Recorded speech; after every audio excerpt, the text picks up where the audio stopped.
Welcome back, guys. Today it is time for some coilovers on the E36 drift car build. These are well overdue. Disclaimer, I've never done coilovers before, so I have no clue what I'm doing, but that is how you learn things. So hopefully I can get all these done today, all four corners, so let's go ahead and knock them out. So these are the beauties themselves right here. They were 210 bucks off eBay. They are the max performance rods. You know what I'm talking about. The $200 ones off eBay. Heard they're okay, heard they're really stiff, but that's all right for my purpose of it. So we do have all four of them here. Came with the wrenches, these little spanners, so shouldn't be too hard to install, but that's what every car guy says, and then it ends up being forever. Let's go ahead and bust the old ones out and put the new ones in.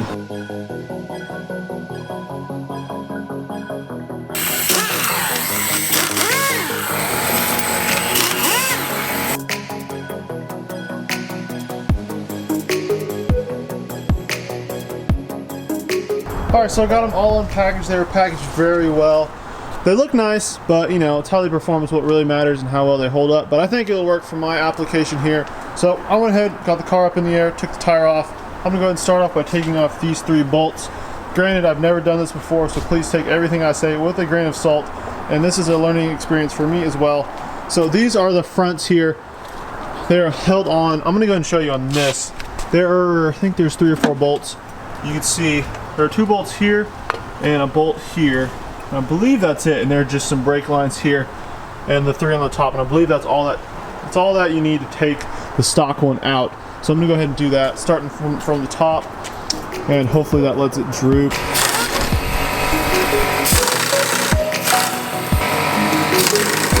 Alright, so now I'm gonna go ahead and pull out these brake lines without ripping anything where it's not supposed to be.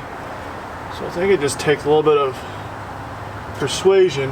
So the rest of these bolts, the 3 that are left, are 18 millimeter, and I'm gonna go ahead and put a wrench on one and see if my impact with my little compressor can get it off. If not, I'm gonna go ahead and use my breaker bar. But I'm gonna go ahead and get off those 3 bolts. There's 1 here and 2 on the bottom, and this thing should come loose.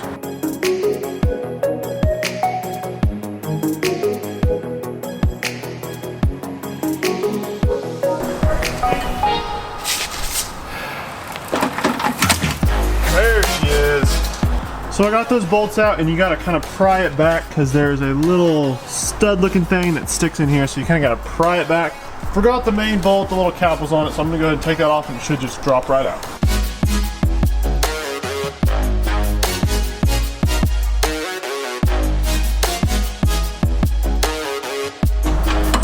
Piece of crap. So I got the old one out, here's what it looks like. I'm not sure if you actually had to take the main bolt off, but I call it the top one or something, because it separates the spring and then it might shoot down. I don't know.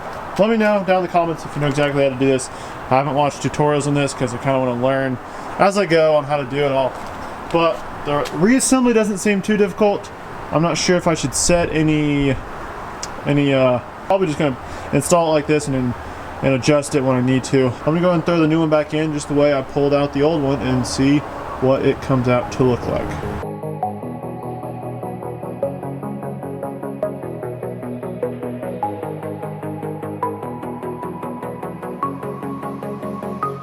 Well, I just got done reinstalling the new coilover. It wasn't too bad at all. I had to use the jack to kind of pull the lower control arm up with the hub and everything, to kind of get it where I want it to. I put these bolts on first so I can hold it, and then raised it up with the jack. Put the top bolt in first so it would hold it, and then I did the bottom ones. I just kind of had to wiggle it back and forth. Got it to work pretty good, but I'm not sure. It seems like it sits a little high, so I'm probably gonna have to adjust it. I'm gonna first mock up the tire, set it on there, and see how it sits. So here's the car on the ground with only this side installed. I got the rest to install. It took me a little bit to figure out how to do it because it's my first time doing it, but this is how it sits stock. This is how it sits with what it came with, the load that it came with. It sits pretty low, pretty nice actually. The back's a lot higher, as you can tell. Here's the other side. You can tell it's a lot higher, and it has a lot more give to it, and it's really spongy. And the other side's super stiff, which is nice. I kind of like it, and it looks sick. Not sure if you can tell on camera, but the car is leaning to the passenger side because it is a lot lower than this side. I'm super pleased with them so far. I'm gonna go ahead and knock out the other side, and probably gonna have to pull it in the garage because it's getting dark to do the back. So I just finished installing the other side. It went very well, except at the end when I was kind of tightening everything down. This bolt snapped very easily, which is kind of a bummer because I only have 2 now. I do have a welder, and I think I'm going to try to see if I can just tack it back on there, or maybe even just weld the bolt to the shock tower, or the to the strut tower. But I don't know if that's a great idea. So I'm going to try to weld the bolt back together. We'll see. I don't mean, you know, it's something, one of those deals. It just happens. But this ride height's pretty good. I like it. I think it's a little bit higher than the other side. I don't know. I'll have to look.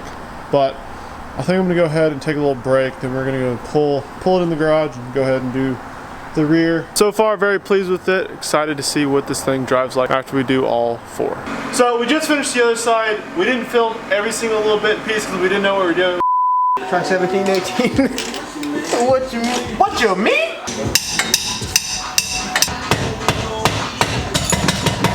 What the heck? So we figured it out, so we're gonna go ahead and do this side and give you a full overview. First off, bust your tire off so you can actually access all the good stuff. I know, get work it around. Okay. I'm gonna undo the top of the shock tower, or the shock that is in the back seat. You kind of have to, well, it's in the trunk, back seat, whichever one you prefer. It's kind of between. You'll figure it out. You have to remove some of the carpet and stuff. I'm just ripping it out because drift missile. I'm Jonathan. So we loosened those pretty good. I'm gonna go ahead and undo this 18 mil down here. It's a bolt, comes right out. And from there, you go ahead and stand on the hub like the brake rotor and have a buddy rip out the spring whenever it's being decompressed. And it takes a little bit of effort. Like, you probably need a pry bar or a long screwdriver to get it out. But that's what we figured out on the other side. And if you don't like this, you can put the crank out. You know what I'm saying? There you go. That's how you break a bowl with a jack. Matt, what do you say? I'm trolling at you. Sorry. Come on, Matt, work your magic. Told you. Told you. Oh, wow, that about took my finger. It was not violent. All right, so these are the little pieces that came with it. Here's the spring. So I'm gonna go ahead and run this all the way to the top so we'll be able to get the spring in there easier. The silver spring goes there. This goes, either sides are the same, I think. Could be totally wrong. That goes like that. Make sure it's in there. Enough. You'll be able to, I went ahead and kept these OEM little rubber stopper things just because I don't know why you would get rid of them, so it's a good reason. So I'm going to put the bottom in first, have a buddy step on it, hence the buddy stepping on it. Would you want a light or a buddy stepping on it? You don't want to, yes. Wait, hold on, let's make this a lot easier. Alright, go for it. Double D. There you go. Don't destroy your hands. Alright, we're in. So we're good there. Now what you want to do is you'll take your jack, put it under here, jack it up so whenever you have your strut, it will reach the bolt-in point down here at the bottom of the hub. I sound like I know what I'm doing, but do I? No. Not really.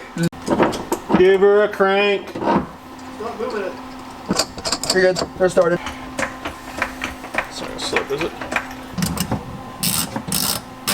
So I'm finishing snugging this up. Don't tighten them too tight because I already snapped on the front.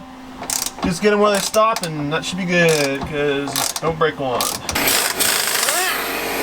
Gotta get those Fresh meats, boy! Gotta get those juice spares. Fresh meats! We just finished installing both sides, put the tires back on it. I actually grabbed the wheels and tires off the red BMW, which are a little bit bigger, but since they actually have tread, we're gonna kind of, slide it around a little bit. But the driver's side is actually a bit higher than the passenger side. I think I can adjust that from the ride height, but also there's a little bit of negative camber on the driver's side, 100% sure. And so, not exactly sure why, because I don't even think you can adjust the camber. Can you use just too much ride height in the front whole right side here? I don't know why it is. We're trying to figure it out and adjust it to make it even.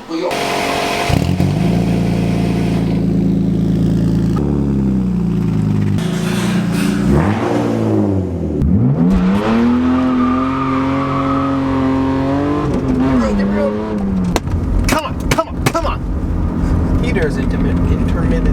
It works occasionally. Every once in a while, it'll turn on. It's a little wet. It's a little wet.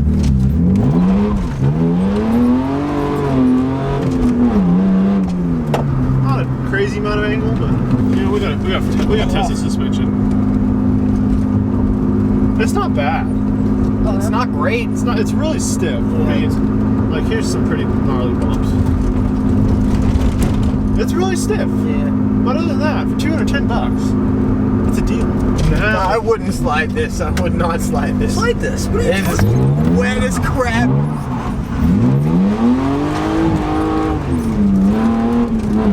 Jordan's like freaking He's like, that "Oh, was- slide this." I'm like, 100%. This is the best time to slide. If it was daytime, that would have looked sick.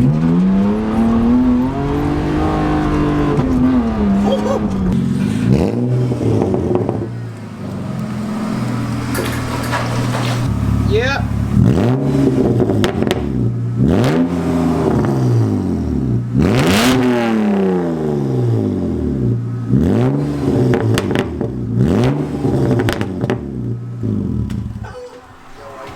More back pressure. Hey, you know that meme where people stuff their shoe inside wheels to test the fitment?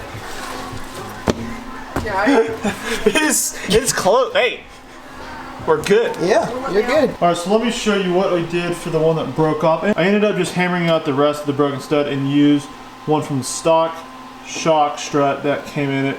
So I just broke one out of the old one, popped it in, screwed it in. The nut fits the same bolt. It's all good. So we're good on that. Looks a little funny, but oh well. So that's gonna do it for this install on the E36 drift build. Drift event is coming up here in a few weeks. Got a whole bunch of stuff on the way for this car. Looking forward to it. See that big sheet of plastic right there? That is ABS plastic that I'm going to use for door panels. It's gonna be absolutely sweet. Thank you guys so much for watching. Make sure you hit that subscribe button if you haven't already. Give it a thumbs up if you enjoyed this vid. Have a good one, guys.